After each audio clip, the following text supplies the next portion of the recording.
Halo semuanya, perkenalkan nama saya Muhammad Ari Grafiansyah dengan NPM 2404101023 Saya dari kelas F041 dan video ini saya buat untuk menyelesaikan tugas akhir mata kuliah Teori Administrasi Negara.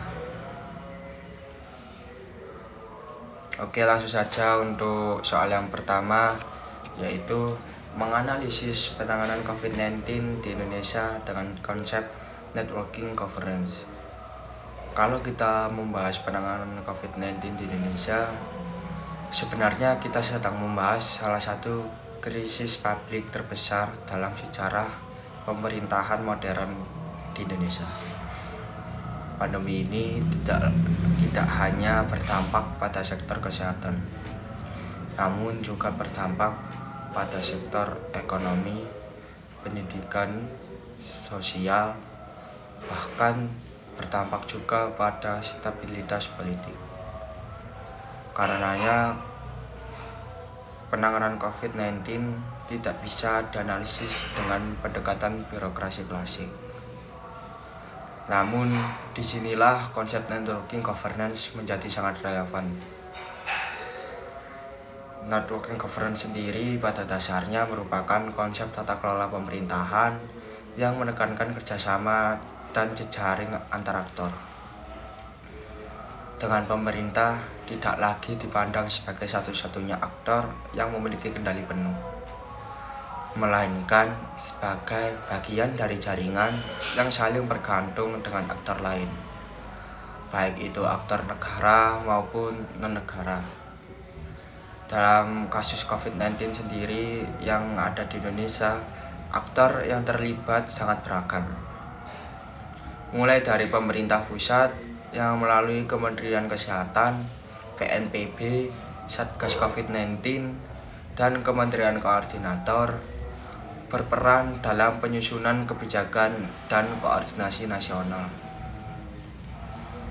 Lalu ada pemerintah daerah mulai dari provinsi hingga kabupaten dan kota menjadi aktor yang berperan dalam mengimplementasi kebijakan di lapangan, seperti penerapan pembatasan sosial, testing, tracing, treatment, serta vaksinisasi.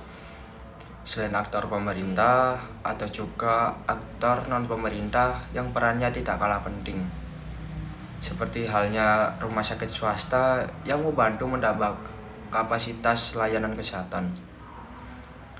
Lalu ada juga industri farmasi dan BUMN farmasi yang berperan dalam penyediaan vaksinisasi serta alat kesehatan.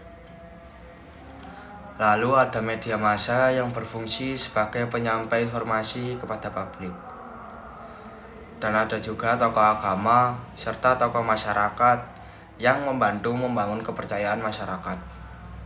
Bahkan komunitas lokal serta relawan yang berperan langsung dalam distribusi bantuan sosial maupun itu edukasi kesehatan juga. Akan tetapi, meskipun jaringan aktor ini terbentuk, praktik networking governance dalam penanganan COVID-19 tidak selalu berjalan ideal. Hambatan yang muncul antara lain lemahnya koordinasi antar instansi, tumpang tindihnya kewenangan antar pusat dan daerah, serta perbedaan kepentingan politik dan ekonomi. Nah, selain hal itu, terdapat juga rendahnya kepercayaan publik terhadap pemerintah dan maraknya hoaks juga menjadi tantangan serius yang menghambat efektivitas kebijakan. Model networking governance yang terlihat dalam penanganan COVID-19 di Indonesia cenderung bersifat kolaboratif, namun masih didominasi oleh pemerintah, dan pemerintah sendiri berperan sebagai koordinator utama, sedangkan untuk aktor non-negara berfungsi sebagai pendukung. Dan menurut saya, meskipun belum sempurna, pendekatan ini menunjukkan bahwa penanganan krisis publik modern membutuhkan tata kelola berbasis jaringan dan bukan hanya sekedar birokrasi yang hierarki. Baik, untuk soal yang kedua, yaitu menganalisis program Kader Surabaya Hebat dengan paradigma New Public Governance. Selanjutnya kita beralih ke konteks pemerintahan daerah, yaitu program Kader Surabaya Hebat dalam penanganan stunting. Menurut saya program ini sangat menarik untuk dianalisis menggunakan paradigma New Public Governance atau NPG. Paradigma New Public Governance muncul sebagai kritik terhadap paradigma lama yang terlalu birokratis maupun terlalu berorientasi terhadap pasar. Dalam NPG sendiri, pemerintah tidak lagi bertindak sebagai penguasa tunggal, melainkan sebagai fasilitator yang membangun kolaborasi dengan berbagai aktor. Dengan program Kader Surabaya Hebat mencerminkan paradigma ini karena pemerintah Kota Surabaya tidak hanya mengandalkan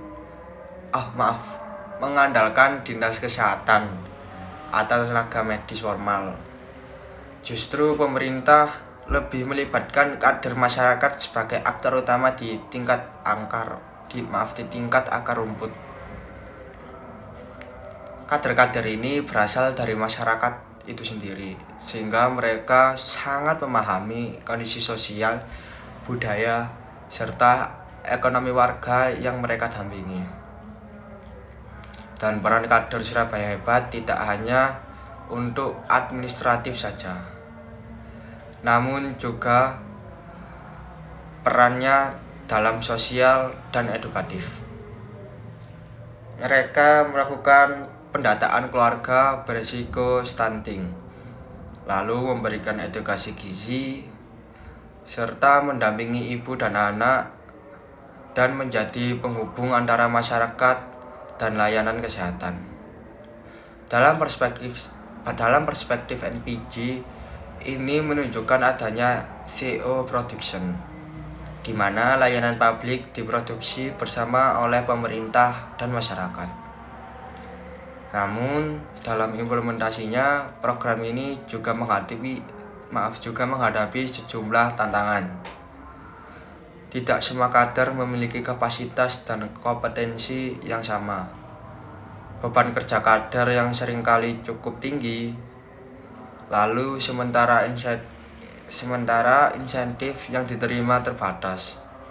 Nah, selain itu, koordinasi lintas sektor, misalnya antar dinas kesehatan dan dinas sosial lalu kelurahan, masih perlu diperkuat.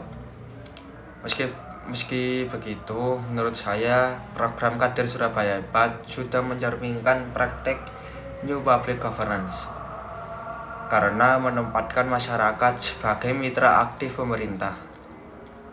Dan program ini menunjukkan bahwa masalah kompleks seperti stunting tidak bisa diselesaikan hanya dengan kebijakan dari atas, tapi membutuhkan keterlibatan langsung oleh masyarakat.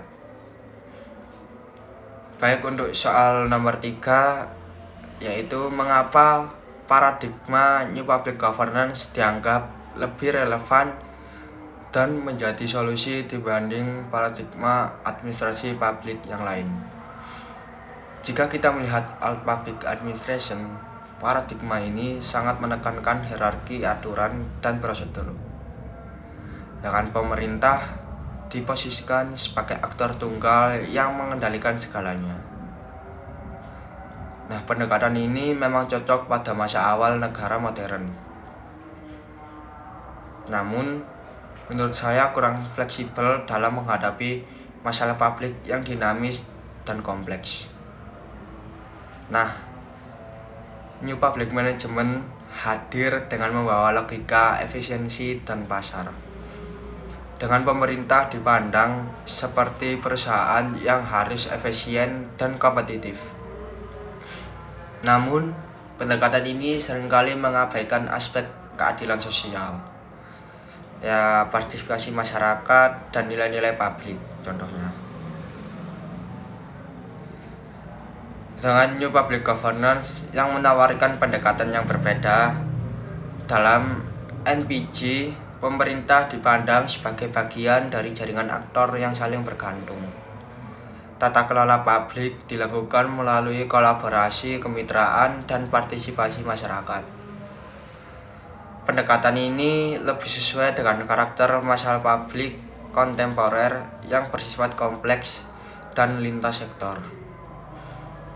Dan secara empiris, kita bisa melihat penerapan NPG dalam penanganan COVID-19 dan program kader Surabaya Hebat.